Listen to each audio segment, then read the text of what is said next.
Moreover, he said unto me, Son of man, eat that thou findest, eat this roll, and go speak unto the house of Israel. Shalom, shalom. Shalom. We're the brothers from the GMS, which stands for Great Millstone. We represent the church here in Cleveland. Before we get started, we'd like to give all praises, all honor, and all infinite worship and glory to the creator of the heavens and the earth. And his name is Yahweh, Bahasham, Yahweh Shai, Bahasham, Rakakadash. We're going to give double honors to the elders and the apostles of the Great Millstone up in New York that rule and teach well.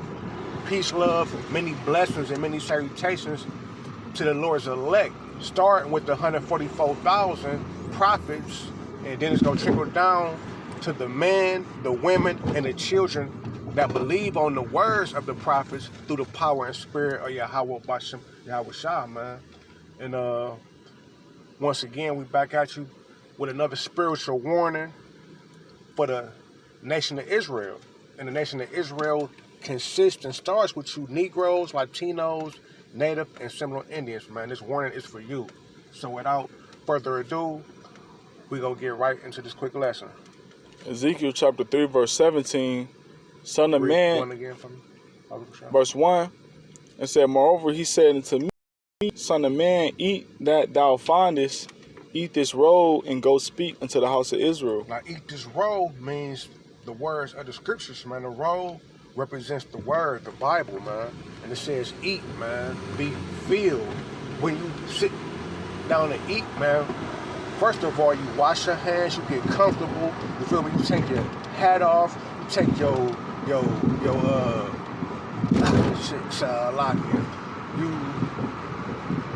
get comfortable, man. You got to get comfortable and get acquainted with the spirit of Yahweh Bashem, Yahweh Shah, because it's a certain spirit that comes with the understanding and knowledge of Yahweh Bashem, Yahweh Shah.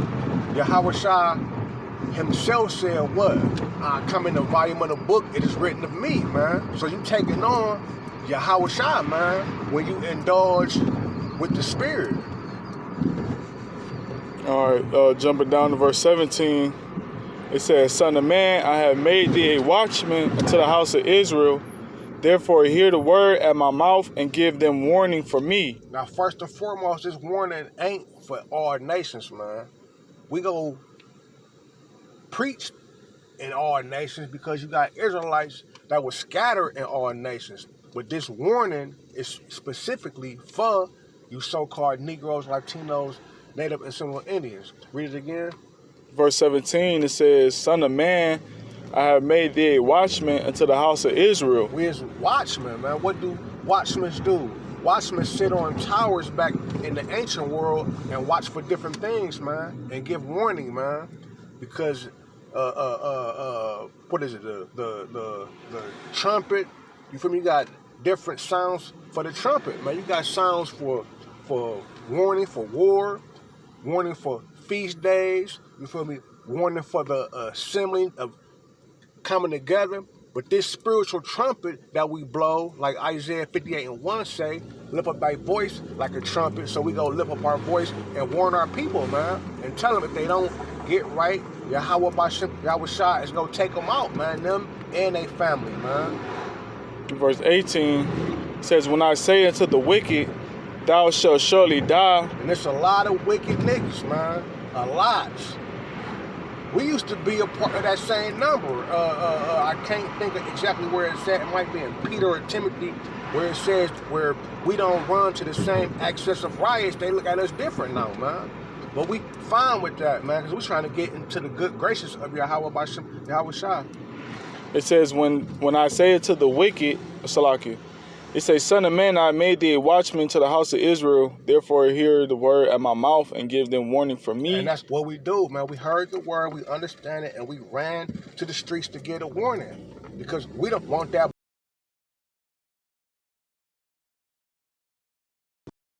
The pestilence is coming. World War III is coming. The sea hip is coming. All these end-time prophecies are coming, man. We heard the warning, and now we coming to warn y'all. Maybe y'all can take heed like we took heed and try to get y'all house in order.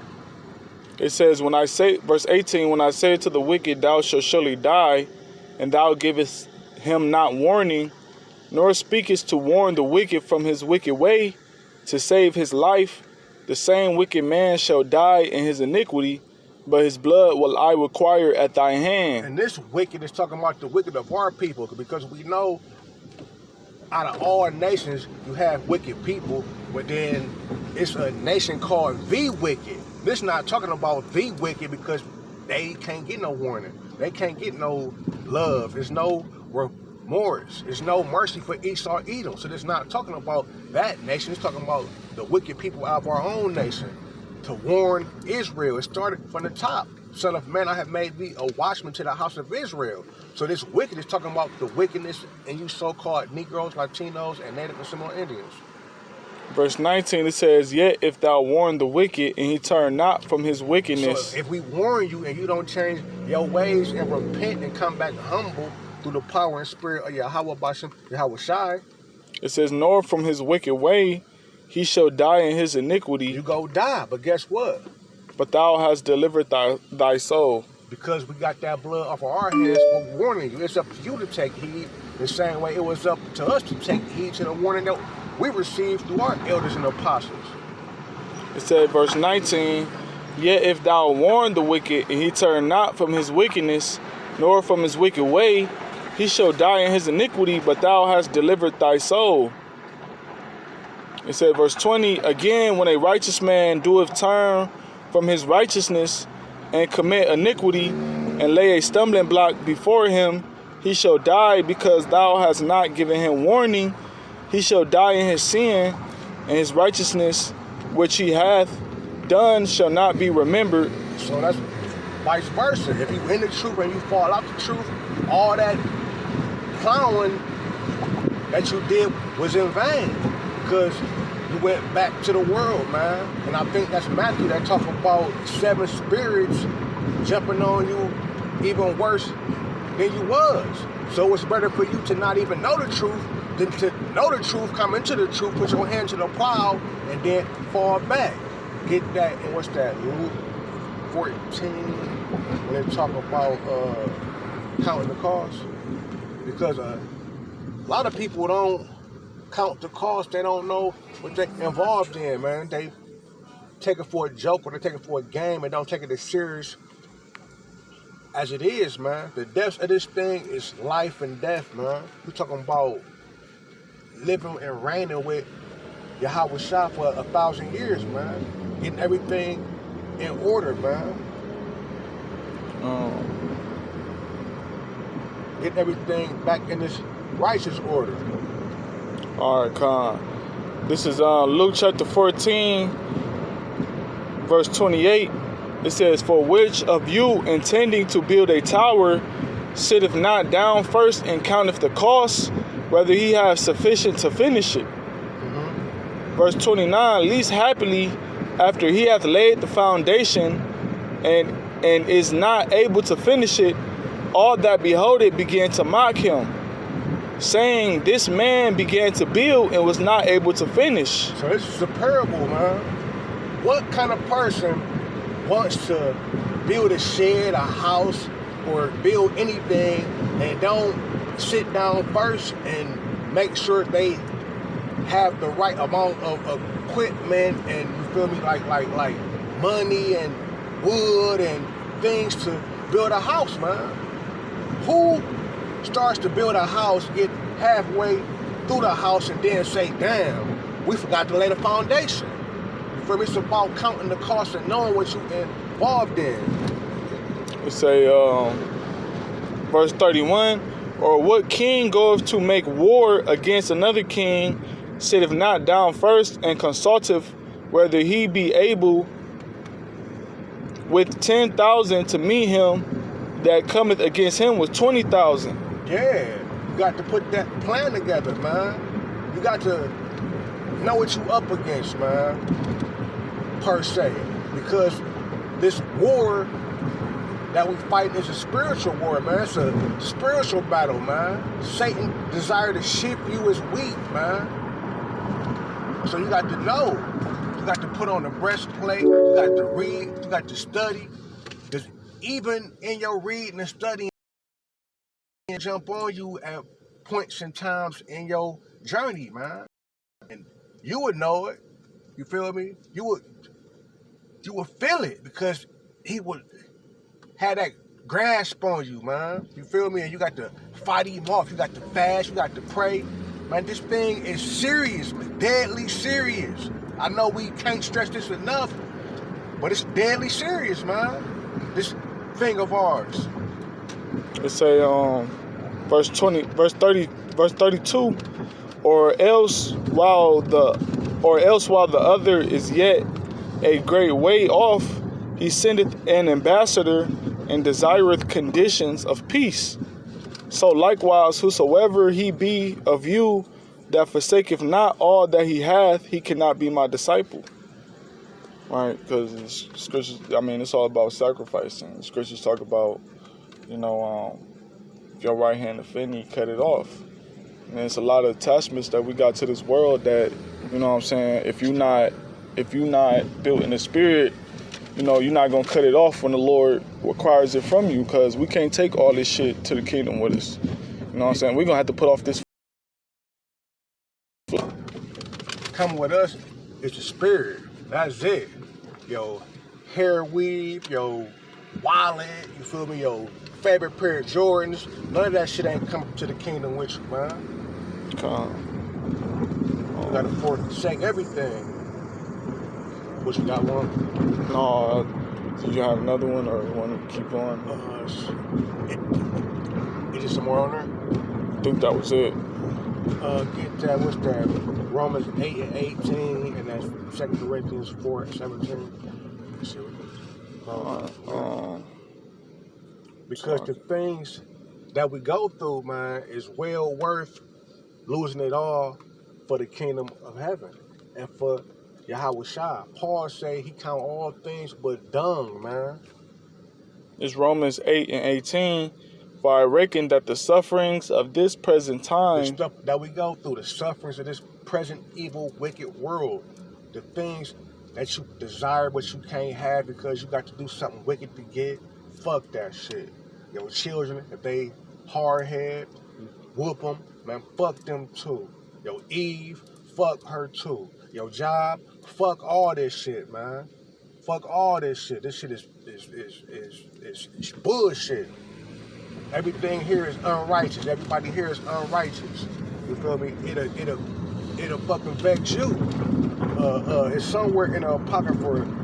I can't remember who it was. Oh, it was what's his face? They got taken up.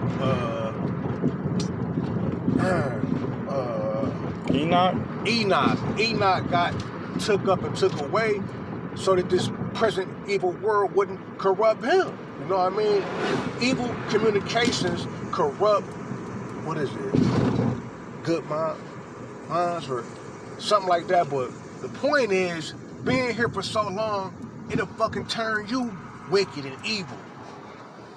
I say, verse 18, for Romans 8 and 18, for I reckon that the sufferings of this present time are not worthy to be compared with the glory which shall be revealed in us. So even the shit that we go through, it might seem hard to us now, but once we get the kingdom, it's gonna be like, man, you ain't even gonna think about this side, because the kingdom gonna be so good and so great. That's like a person doing 7 hard years of labor, and this is on the cardinal side in Esau's kingdom. A person doing 7 hard years of labor get out to $40 billion. That little 7 years, you're gonna be like, man, shit, man, it was worth it. You feel me? And that's just on this side, dealing with wickedness, evilness, and corruption. This is 2 Corinthians chapter 4, verse, I'll start at 16. It says, for which cause we faint not, but though our outward man perish, yet the inward man is renewed day by day. For our light affliction. For our what? For our light affliction. It's a light affliction, man. This shit is nothing, man. When you really grasp through the spirit and power of Yahweh Shai, it's all a test. You feel me? And if you fall, you break, you get weak, you lose the test. You got to be strong in Yahweh Shai, in the spirit and the power of his might.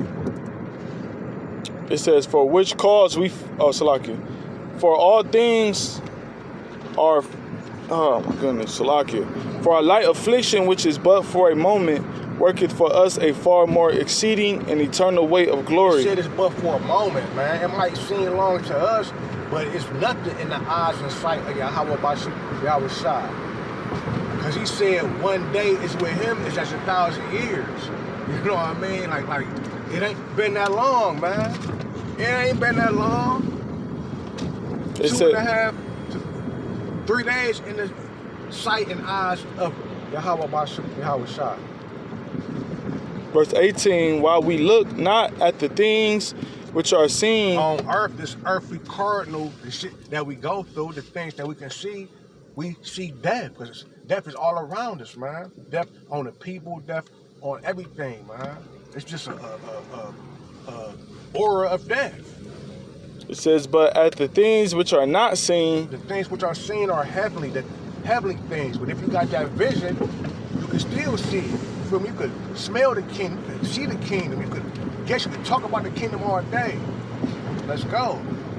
It says, for the things which are seen are temporal, but the things which are not seen are eternal. The things which are seen are things under the heavens. It's temporal and temporary because it's going to pass away. But the kingdom of heaven is going to stand forever and ever and ever. So it's going to be eternal, man. Meaning forever. So that's what we fighting for, man. That's what we giving the warning for, the spiritual warning for our people to get right. You don't want to die, man. You want to live. And you want to live in righteousness, man. You got something else? No, that was it. Hey, so hopefully that was edifying, man. Just something quick through the power and spirit of Yahweh Shai, man, to give you a spiritual boost.